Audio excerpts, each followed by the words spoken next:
যখন করোনা ছিল তখন আমার ওয়াইফ প্রেগনেন্ট ছিল।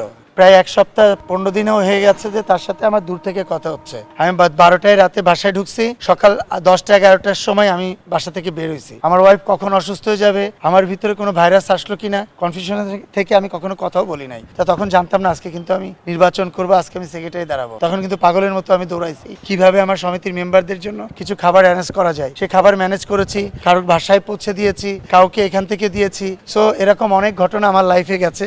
কখনো চিন্তা করি নাই নির্বাচনে বা নির্বাচনের আগে, করোনা কি নির্বাচনের আগে ছিল না। সো আমি তখনও চিন্তা করি না আজকে আমি নির্বাচন করছি। পরিস্থিতি আমাকে নিয়ে আসছে, পরিস্থিতি আমাকে বলেছে, শিল্পীরা আমাকে বলেছে আজকে আমাকে নির্বাচন করতে হবে। সেক্ষেত্রে আমি এটা কখনোই দেখি না আমার রাতের অন্ধকারে যদি আমার একজন শিল্পী সে অসুবিধায় পড়ে আমি সেখানে দৌড়ে যাই। আর মিজান ভাইয়ের ব্যাপারটা আমি ইউটিউবে দেখেছি, তারা কেউ আমাকে ফোন করে নাই, আমার সঙ্গে তাদের কারো যোগাযোগ ছিল না। আমি যখন ইউটিউবে দেখলাম তখন আমার মনে হলো যে আমি একটু যাই, আমি একটু গিয়ে তাদের সাথে অন্তত দেখা করে আসি, দ্যাটস ইট। এবং তারপরে তার ছেলের সঙ্গে কথা হয়েছে কোন হসপিটালে ভর্তি করা যায়, আমি সেই চেষ্টা করছি। আমার মনে হয় গতবারের নির্বাচন নিয়ে এবারের নির্বাচন অনেক বেশি সুষ্ঠু, সুন্দর এবং স্বচ্ছ হবে। গতবারের নির্বাচনটা অনেক স্বচ্ছ ছিল, তারপরেও অনেকে আঙ্গুল তুলেছিল নির্বাচনটা নিয়ে। এবার মনে হচ্ছে আল্লাহ যদি সহায় থাকে, নির্বাচন বোর্ড অনেক স্ট্রং একটা বোর্ড, কারণ ইন্ডাস্ট্রির অনেক সম্মানজনক 3জন ব্যক্তি, তাদেরকে নিয়ে এবার ভোট করা হয়েছে। তো সেক্ষেত্রে এবার মনে হয় আমরা আমরা যারা প্রার্থী একটু সহনশীল যদি হই,